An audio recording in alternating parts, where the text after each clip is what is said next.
Namaste and welcome to another edition of Live, Love, Engage. And I'm Gloria Grace Rand, and I've got a wonderful, amazing, talented lady on the show with us who, as you probably heard in the tease, is got a passion for our four-legged furry friends. But we're going to get into that in a minute. But first, I want to just welcome Marian Zola to Thank Live, you Love, so much. Engage. Thank you for having me. Well, I'm delighted to have you. I'm going to share with our listeners and our viewers all about this lovely lady and why I wanted to have her on the show today. So, she is a speaker and animal rights advocate, author, award winning writer for TV, film, and books. Who actually began life as a poet and English teacher before becoming a full time screen and book writer. She's written for like TV shows like All in the Family, and also is the co producer of a very cool PBS documentary series called Shelter Me about the great value of shelter dogs, which is a bit about what we're going to be talking about today. And how we connected actually is through a publicity summit where she was promoting her new book, which is called Romancing the Dog: The Struggle to Make a Pound Dog Happy in Beverly Hills. And we're definitely going to talk about that today as well. But I wanted to start off. Actually, before I even ask you your first question, I just loved that today, as we're recording this on October 4th, which happens to be the feast day for Saint Francis of Assisi, who is the patron saint of animals. And I thought, well, isn't this just divine timing that this worked out? So, I, Perfect. yeah. So I wanted to ask you, why are you so passionate about dogs? Why do you have a soft spot in your heart for these our canine friends? Well, most people uh, have a soft spot for dogs because they truly are man's best friend. And there was a reason why they were created and why they were so attached to people and vice versa. I mean, they're just a package of unconditional love, loyal, loving, and have so many benefits for the people who know them and love them. But you know that. And Mhm. most people love dogs. I really am very passionate about all animals. Of course, dogs are the animals we have the most contact with, dogs and cats. But every animal needs our protection. There's so much abuse of animals in this world that whenever we can, do something. And a lot of times, we should. A lot of times people um, support abuse without knowing it, Mm. without knowing it.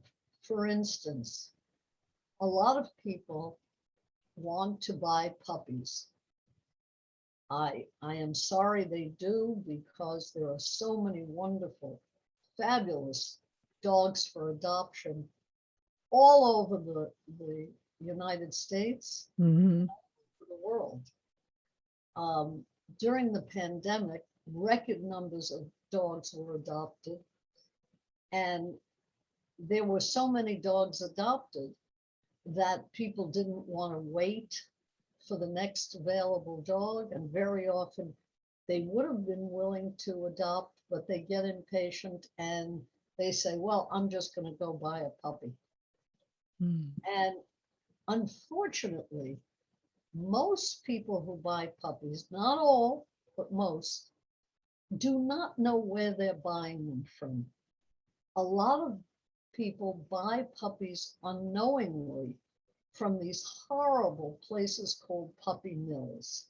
Mm. Puppy mills are places where people have dogs strictly for profit. They do not care about the animals.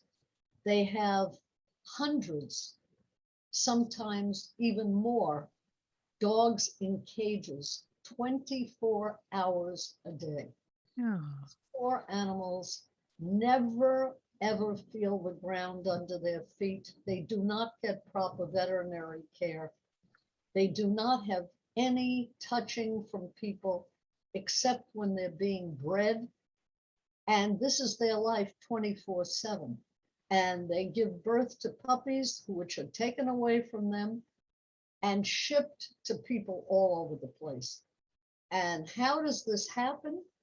Because people buy dogs on the internet or from ads in newspapers or ads here, there, and everywhere. And the puppy mill business people use the word breeder. You know, this is a dog from a breeder. That is not a breeder. That is a business person. A proper breeder is somebody who is proud of their dogs.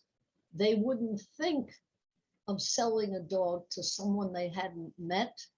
They Right. usually have one or two dogs that they breed.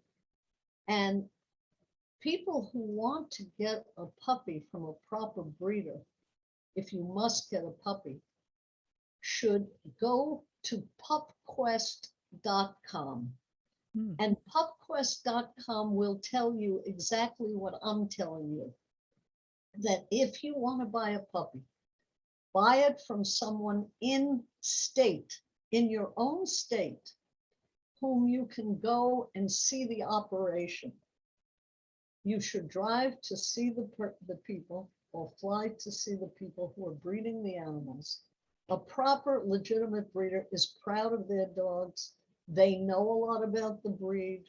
They want to know where the dogs are going.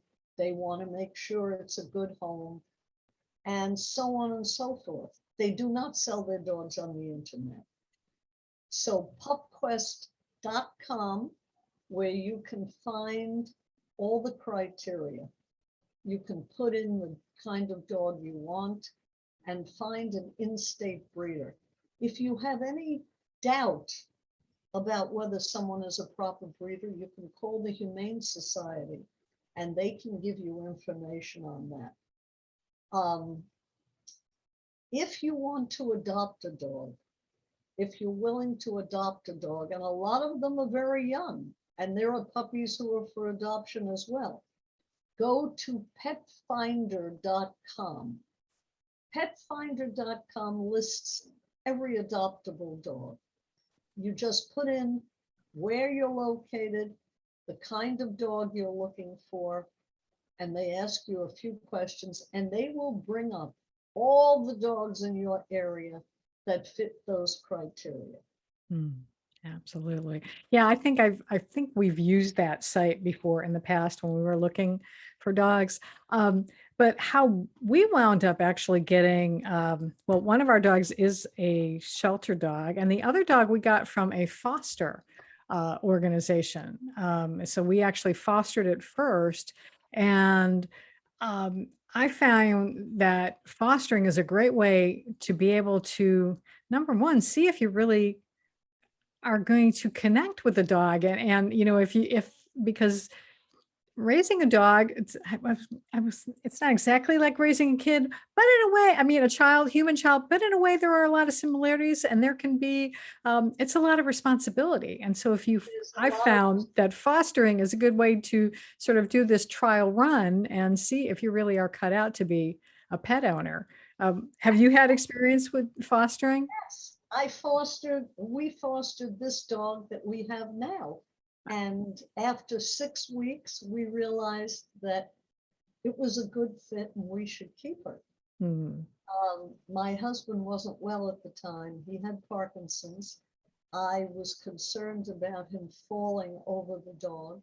But after she was with us for 6 weeks, it seemed to be okay. There wasn't a problem. And she was such a delight and a wonderful addition that we decided to keep her. And before the show is over, I'm going to introduce you to her. Yes, before we got on started our recording, Marion had said that she's taking a nap at the moment, and we didn't want to disturb her.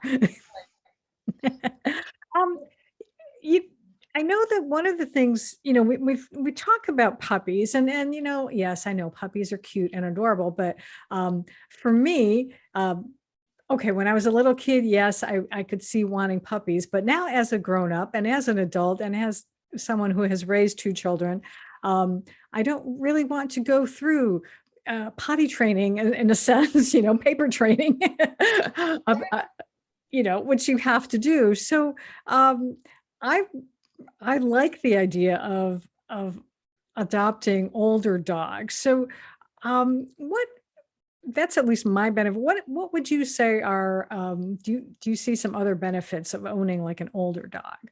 Absolutely. I couldn't agree with you more. I don't want any puppies. I don't want to go through the chewing, potty training, pulling, running. Yeah. Um, First of all, if you're older as a person, certainly you should get an older dog. A puppy is a 15-year commitment. Mm, And, for people in their 50s, 60s, 70s, think where you'll be in 15 years. You don't know. And you don't want to have that poor animal have to go get another yeah. family to be with. The older dogs, they're calmer, they know the routine, they've usually been with another family or couple or a person, and they know what's expected of them. They're very appreciative, and they're usually homeless through no fault of their own. Believe me, there are all kinds of crazy reasons why the dog ends up at a shelter or a rescue group. Mm, And some of the reasons are absolutely insane. mm, But don't forget, a lot of people move to places where no dogs are allowed, yeah. or they go to a, a hospice place, or they go to an assisted living place. More and more of them are allowing pets, but Mm, some of them don't. And the people suffer, the animals suffer. It's terrible, but you don't want to have to give up your dog because you're older or you fell and you can't take care of it. And it's a terrible thing. I mm, think when you get older, a shorter commitment is a wiser choice. mm. Yeah, absolutely. Um, you know, we talked and kind of been hinting around about this. So, you talked about the puppy mills to stay away from them and don't, and that Pet Finder is a good place to start looking. Are there any other places, which I think we've already talked about, that you recommend is like, the best places to find a dog if you're ready to adopt? Best places are local. You can put in, if you wanted, for instance, a beagle breeder in whatever state you're in, and make sure you go and see the setup. Do not adopt a dog whose owner you haven't seen. Mm, Go and visit the facility. If anybody discourages you from coming, you've got to be suspicious right there and then. Um, I couldn't agree with you more. Fostering is a terrific thing. Gloria, so many people adopted during the pandemic and bought dogs that they were buying them from overseas. oh, And a wow. lot of the dogs came from countries that people didn't even know they came from out of the country. Hmm. And many of them had falsified rabies certificates. Oh, dear. Dogs got sick. And as a result, the United States banned the sale of dogs from 113 countries that were doing this. Wow. You have to be very careful. And why give profit and encouragement to people who are not treating animals well? Hmm. Yeah. Well, First choice, always adopt. yeah, absolutely. And that's why check out your local shelter. Your local shelter Absolutely or organizations that right. foster, that rescue animals. Because like I said, that's where one of ours came from, was called Pet Rescue by Judy. And she had her own little mini shelter, and she would take in, dogs who were either, going to be homeless or whatnot, and find homes for them. God bless these people because they're saving the lives. And if you adopt a sheltered dog, in most cases, you're saving his life. Mm-hmm. Yeah, absolutely. Well, and that brings us to, I think, your story. So you wrote this book about how to make a pound dog happy. So tell us a little bit about what's the background of the book, and then what prompted you to write that. Okay, it's called Romancing the Dog, the struggle to make a pound dog happy in Beverly Hills, which is where I live. We had adopted this dog from a rescue group who got him from the shelter, Mhm. and he really changed our lives. And we had so many adventures with him, so many interesting things, that when he died, I felt I had to write this as his obituary. I Oh, had already written a book, I had already had a book, and I just had to write it. I mean, if I never sold one copy, I had to write this book. It was my obituary to him, and I felt that it was something I didn't want to forget. hmm. I wanted to remember all these details, which were fresh in my mind when he died. Mhm. So that's why I wrote it. People seem to like it. The reviews on Amazon tell me they like it. And so I hope your listeners will enjoy it. Can you share, is there like one anecdote that you remember that you included in the book that you could share with us?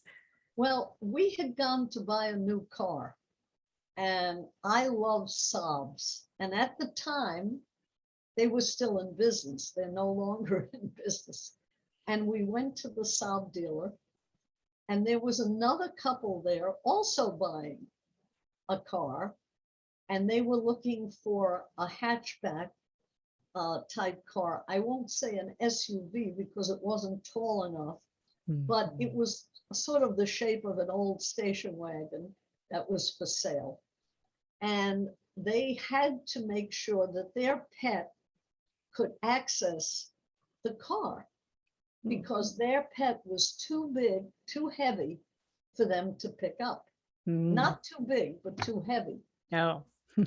Their pet was a pig, Oh, a black pig who they were hoping could get in the car. geez. So the salesman had the back open and had a ramp arranged for this pig to get in, and she wouldn't get in. Hmm. And the couple brought her over to the ramp and tried to cluck and encourage her. And they said, well, if she won't go in, we can't buy the car. So we were trying to help, and we were trying to encourage her to get in. And my dog Chips, that's his name, this is his picture, he must have grasped the situation, because after we encouraged for a few minutes, he jumped in the back of this car and started barking at her, kept barking at her and kept barking at her. And finally, whatever he said, she started to come up the ramp. And people, no one could believe it, but he was getting the pig up the ramp. And sure enough, she came up. Now, he was a little afraid of her because she was much bigger than he was. Oh, yeah. As she reached the top of the ramp, he jumped out, and the salesman was just over the moon. And he sold 2 cars that day to us, thanks to the dog. Because if my dog couldn't jump in the Saab, I wasn't going to buy the car either. So Oh, we both bought cars from this guy who was very grateful. I love that. He I should love really that. have a copy of the book in his office. Oh, yes. They went out of business, Saabs. Yeah. Oh, well. Well, I love that story. That's awesome. So I can see why you needed to be able to share things like that. And um, dog books are great, to read, I think, because there's so much gloom and doom in the world. So let's pick up something that's fun to read. I was one other thing I wanted to just talk to you a little bit about too is because I was actually watching a trailer for that show Shelter Me, and so I was wondering if you could talk a little bit about how you got involved with that and why people should look for that show. Well, the show initially ran on PBS. That kind of sticks shows in where they have a slot. You Hmm. know, that the Yeah. shows are a certain length, and when they have a slot, they put it on. So you don't know exactly when it's going to be on, but it streams at shelterme.tv, Oh, good. Okay. the episodes. And how I got involved is the producer, Stephen Latham, was interested in doing this and needed some help and came to see me because we had a mutual friend who knew I was very interested in animals and helping dogs, and he was too. And he introduced us, and Stephen told me what he wanted to do, and I thought it was a great idea. And so I helped him get it started. And it's about the great value of shelter dogs. Mm. The different episodes are about different things. It shows that some of the shelter dogs who were not adopted by families went on to do other things.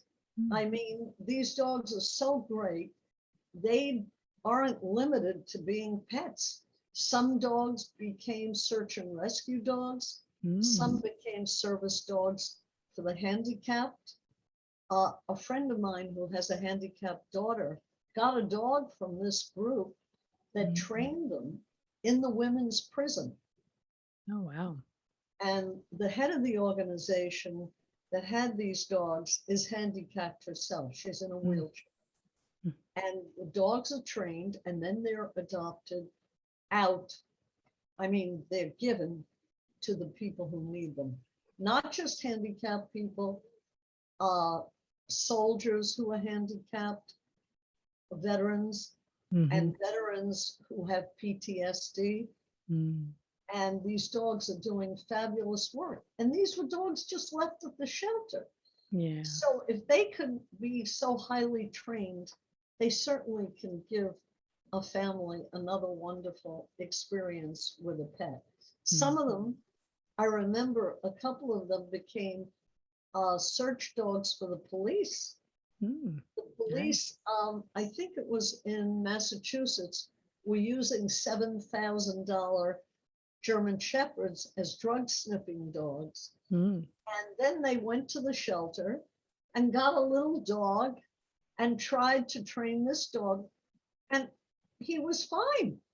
And they showed how this smaller dog could get in spaces and search Mm. cars in spaces that were too small for the German Shepherd. And Mhm.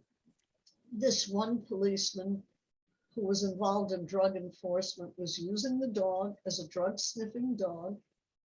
And at night, the dog would come home with him and be the pet for the family. Mm. So there were so many things: search and rescue, service dogs, drug sniffing dogs, dogs who go to hospitals Mm. and keep company with cancer patients, especially children. Mm. Um, just a myriad of things. That's wonderful. I I think it's so inspiring to know that they can have well, actually, number one is that there are people out there who are willing to help, who are willing to step in and, and give these dogs a new leash on life, shall we say, instead of leash. You're right. You're right. Yeah. Um, if someone is listening out there and also wants to be able to help animals, maybe they're not in a position to necessarily take care of their own dog, but what do you recommend people to do to be able to maybe step up and help out and. Well, if they can help out with their time, volunteer at a shelter or a rescue group, volunteer to walk the dogs or take the dog for an outing. They need this help very much at the local shelters. If they can afford to give a donation to a nonprofit, the local shelters, that's not the ASPCA, the local shelters and rescue groups. Mhm. The national groups are a little harder to vet, but if you're in a position to vet them, you can decide whether you want to give something to them. But the local groups usually need the money very much, and the local shelters. Mhm. A lot of the advertising for the ASPCA, and I'm sure they do some wonderful work, but the advertising suggests or implies that they're giving the money to all the shelters. They are not. The Mhm. local shelters have to self-sustain. They may get something, but they're not getting most of it from them. Mhm. Those ads are very slick and very expensive. And people feel guilty when they look at those ads and then they send a check. No, send the check to the local group. That would be a big help, or volunteer. Absolutely. And I would also encourage, if you're a parent listening and you've got kids, high school age children, check with their schools too, because a lot of schools, they want the students to get service hours. And that's what actually, this really is how we wound up adopting our dog, is because my son and daughter both did volunteer time at the local pet rescue. And so they were helping out. And then when it came time for us to, see about fostering a dog, it was like, well, now we know where to go. We'll just, where our kids have been helping out. So I That is encourage true. people to do that too. Absolutely. Some of the kids read to the dogs in the shelter who Mm, don't get much attention. And they sit and read to them, and you'd be amazed how the dogs love it, or they take them for a walk. It's a great thing. mm, Another thing I wanted to mention, Gloria, is that some parents want to get a dog for their kids, but then they get the dog, and after a short time, the kids are too busy. They're mm, not taking care of the dog. And a great way to test to see if your children really will take care of the dog is fostering the dog and mm, saying that if you do a good job with the dog, then we can get our own, but it is a commitment. Another way, especially if you have smaller children, um, I mean, not 4 and 5, but right. 9 or 10, is that if you're afraid the children won't take care of the dog long term and may lose interest as they get older and they get busier, you can volunteer to raise a dog for the blind. They need foster parents for 18 months Oh, until wow. the dog is old enough to be trained to be a guide dog for the blind. Now, that is an 18-month commitment. It's probably difficult at the end of 18 months to give up the dog, but the children know from the beginning that it is not their dog to keep. They're Mm, doing a wonderful thing for a blind person who will end up getting this dog. And if they do a good job, they can get a dog of their own. mm. That's another great thing to do.